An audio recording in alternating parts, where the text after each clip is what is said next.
My family and I have known for years that there are costs to standing up to Donald Trump, but we couldn't imagine ourselves living any other way. We will not live on our knees, and you shouldn't either.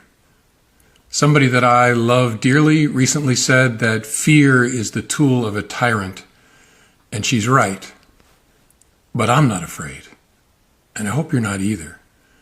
I hope instead you are engaged, you are paying attention, and you will vote like your beloved country depends upon it, which it does. My heart is broken for the Department of Justice, but I have great confidence in the federal judicial system, and I'm innocent. So let's have a trial and keep the faith. James Comey, what are you talking about?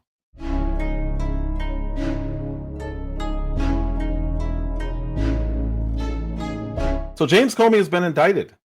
Unprecedented. Big deal, huge deal.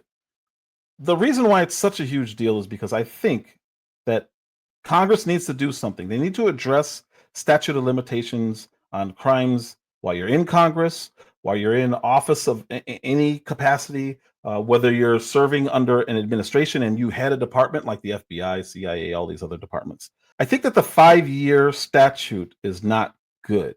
Because if you commit a crime and you're in the first year of an administration, the incoming administration has 1 year to find out whether or not you did something and then investigate it and then possibly bring charges. I think they need more time, because another instance would be, what if you are under an administration that has served 2 terms?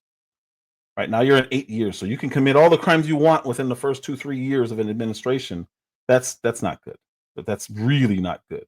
So what I think is they should extend the statute of limitations on any crimes if it's testifying to Congress, or if you're working in administration, like I said, and you're doing something wrong. I believe, even Congress people, I believe that you should have a 10 to 12-year window and new statute of limitations, so that it gives the incoming administration time to discover something. We don't know what these people are doing. And if you're in an administration like Biden's administration, they were doing anything they wanted. There's so much stuff that they could have gotten done illegally, and we would never know, especially if they did it when they first came in. There's no way to know. You literally have to come in as a president and investigate everything the previous president's administration did, which nobody wants that. We don't want this lawfare that we're seeing. We're seeing it because we know for a fact that Donald Trump has been getting investigated for 10 years now. Since 2015, this man has been getting investigated. They've gone through his entire life. They've raided his homes. They've prosecuted him. They've tried to put him in prison, literally tried to put him in prison, just to get him to not be able to run again. And now here he is. He's here. You have to go after that kind of corruption. There's no excuse for not going after that kind of corruption, because if you do that, you are telling anyone who comes and gets into office that you can get away with certain things and never get caught. So I believe you need to change the statute of limitations. Let's see how this all started. This is James Comey in Congress. Director Comey, have you ever been an anonymous source in news reports about matters relating to the Trump investigation or the Clinton investigation? Never. Have you ever authorized someone else at the FBI to be an anonymous source in news reports about the Trump investigation or the Clinton investigation? No. I needed to get that out into the public square, and so I asked a friend of mine to share the content of the memo with a reporter. Didn't do it myself for a variety of reasons, but I asked him to because I thought that might prompt the appointment of a special counsel. So there he is, admitting that he gave information up to be leaked intentionally so that it can start an investigation on a president of the United States. It's not good. You can't have stuff like this. If you have information that the president of the United States did something, go to Congress. Go to Congress. Tell them.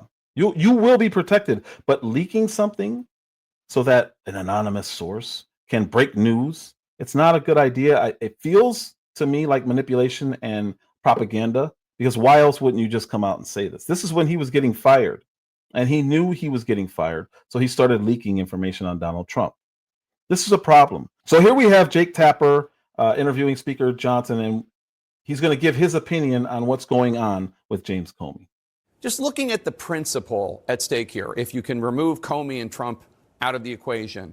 As a constitutional attorney and the Speaker of the House of Representatives, do you believe it's acceptable for any president to publicly or privately instruct their attorney general to prosecute a political opponent and go as far as firing a U.S. attorney if they don't bring charges because they don't think the case is strong enough?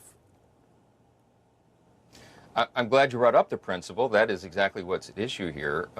James Comey lied to Congress. Okay, he took an oath. He said things to Congress that were simply not true. It's called perjury. A grand jury that is not, a nonpartisan, non-biased grand jury that was assembled looked at the charges and they agreed, they voted to bring an indictment of James Comey. Not President Trump, not the DOJ, but a grand jury. That's how our system works. It's a very important principle for us to apply that everybody has to subscribe to the law, even a former FBI director. And he has lots to answer for. There are many things that he could have been indicted for, but the statute of limitations ran out on so many of those matters. Not here. Perjury is important. You can't, especially if you're a high official, appointed or elected official, you cannot raise your hand, take an oath, and lie to Congress. And that's an important principle, Jake, for us to advance. Did you tell? Before we get to George Stephanopoulos' interview of Comey, he said it somewhat what I said. You hear people talk about the police and how there should be a higher standard of police and their behavior. And when they're patrolling community, they need to act a different way. They have to hold their tempers and all this kind of stuff. The same rules apply to the heads of departments. So if you're the head of the Department of Education even, you can't have certain behaviors that a regular teacher has. You have to rise to your position. And you hear that people talk about this all the time with Trump. They complain about it. Unless it's a Democrat. You can do anything you want if you're a Democrat. So here we have the head of the FBI, former head of the FBI. Oh, this is kind of, I don't know. What do you think? This is not good. There's no precedent for it. You're excusing the behaviors because of the position instead of holding him to that model behavior that we always hear about. No one is above the law. Tell him that the Steele dossier had been financed by his political opponents? No. I don't even think I used the term Steele dossier. I just talked about additional material. But did he have a right to know that?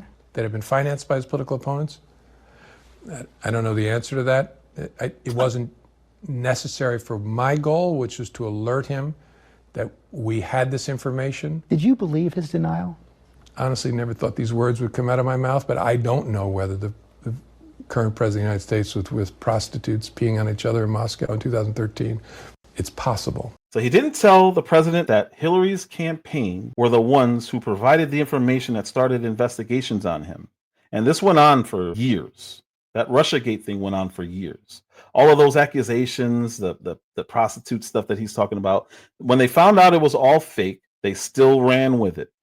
This is why Obama is under the microscope right now. Because they all knew about the Steele dossier. They all knew that there was no Russian collusion. They'd had reports on all of this stuff, but they still ran with the contents of the Steele dossier. And they used it as a justification to get warrants. So here's Comey having to answer to Chris Wallace on very specific things that were wrong. And he's going to reference an investigator general's report. Have been taking something of a victory lap since the IG report was released earlier this week. The question is whether or not it's justified. Here are you and the Inspector General, Michael Horowitz, answering the same question. Do you think this is vindication? It is. I mean, the FBI's had to wait 2 years while the president and his followers lied about the institution. Finally, the truth gets told. Does your report vindicate Mr. Comey? It doesn't vindicate anyone at the FBI who touched this, including the leadership. The IG says you should feel no vindication. Well, maybe it turns upon how we understand the word. What I mean is that the FBI was accused of treason, of illegal spying, of tapping Mr. Trump's wires illegally, of opening an investigation without justification, of being a criminal conspiracy to defeat and then unseat a president. I have total confidence that the FISA process was followed and that the entire case was handled in a thoughtful, responsible way by DOJ and the FBI. We identified significant inaccuracies and omissions in each of the 4 applications. 7 in the first application and a total of 17 by the final renewal application. 17 significant errors in the FISA process, and you say that it was handled in a thoughtful and appropriate way. Yeah, he's right. I was wrong. I was overconfident in the procedures that the FBI and Justice had built over 20 years. I thought they were robust enough. It's incredibly hard to get a FISA. I was overconfident in those because he's right. There was real sloppiness. 17 things that either should have been in the applications or at least discussed and characterized differently. It was not acceptable. And so he's right. I was wrong. But you make it sound like you're a bystander, an eyewitness. You were the director of the FBI while a lot of this was going on, sir. Sure. I'm responsible for that. That's why I'm telling you I was wrong. I was overconfident as director in our procedures. My recollection was it was part of a broader mosaic of facts that were laid before the FISA judge to obtain a FISA warrant. And we concluded that the Steele reporting played a central and essential role in the decision to seek a FISA order. I'm not sure he and I are saying different things. What his report says is that the FBI thought it was a close call until they got the Steele report, put that additional information in, and that tipped it over to be probable cause. It's a long FISA application that includes Steele material and lots of other material. I don't think we're saying different things. Well, I think you are, sir, because he's saying, you're saying it's part of a broader mosaic. It's just one element. He's saying it was the tipping point. It's what brought it over. That doesn't make it part of a broader mosaic. It makes it the centerpiece of the whole FISA application and the ability to surveil Carter Page. I mean, He says what he says. Words mean something. Yeah, and I agree with his characterization. I'm just confused. I don't see the disconnect between the two of us, and I'm sorry that I'm missing it. The FBI talks to Steele's main Russian contact, the main person on whom he based the dossier, who says, according to the IG report, quote, Steele misstated or exaggerated the primary subsource's statements in multiple sections of the reporting. Director Comey, not only do you fail to go back to the president-elect or president after January 20th and tell him, oh, you know that report I briefed you on? Turns out it's bunk. But the FBI goes back and renews its FISA application 3 more times. And by this point, the FBI knows that the Steele reporting is not credible. Yeah, I think you're mischaracterizing both what the FBI knew and what Mr. Horowitz says in his report. They didn't conclude the reporting from Steele was bunk. They concluded there were significant questions about the reliability of some of the subsource reporting. That should have been included in the renewals. Steele misstated or exaggerated the source's statements in multiple sections of the report. He's saying, I told him one thing and he wrote something else. The FBI knew that. Yeah, but that doesn't drive a conclusion that Steele's reporting is bunk. I mean, there's a number of tricky things to that. First, you're interviewing the subsource after all the reporting has become public. In August of 2016, just 2 weeks into the investigation, the CIA tells the FBI that it actually has a relationship with Carter Page, that when he has these meetings with the Russians, he actually goes back and he tells the CIA about it. But you never tell the FISA court that. And in fact, in 2017, an FBI lawyer doctors a document. The CIA said, oh, Carter Page, he's a source. And he puts in the application, he's not a source. Yeah, So before Trump got elected, they knew that the Steele dossier was fake. It couldn't be corroborated. Everyone's known this since 2016. We'll say 2016. None of this makes sense unless you have an agenda. This guy is slimy. You can see what he's doing. I don't know if that's what it says. Even when Wallace, back when he was actually a decent journalist, even when Wallace is showing him, well, this is what he said word for word. He's playing the video and audio for the guy, and he's still saying, no, we don't disagree. That's not what the report says. This guy is a scumbag. He's a liar. And I believe he's going to serve prison time. I genuinely think he's going to serve prison time.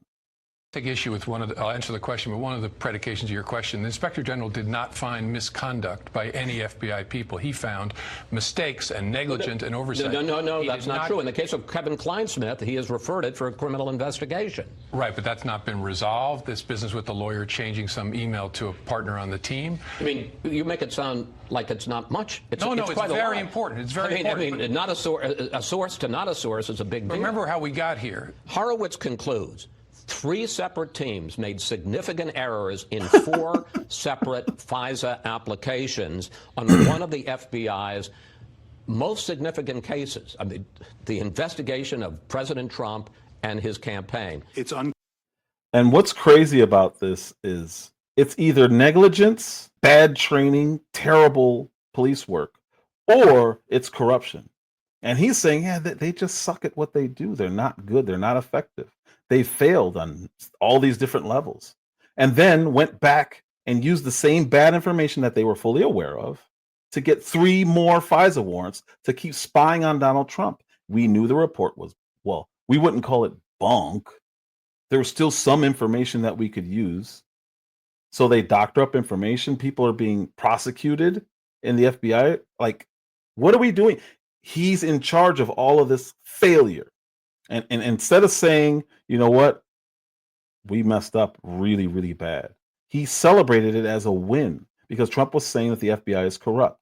At the bare minimum, those FBI agents should have all been terminated because they're bad at their job. They failed miserably. They took up millions of dollars investigating the president of the incoming president of the United States for months, and then used that information, bad information, for years. Clear what the motivations were. On the one hand, gross incompetence, negligence. On the other hand, intentionality.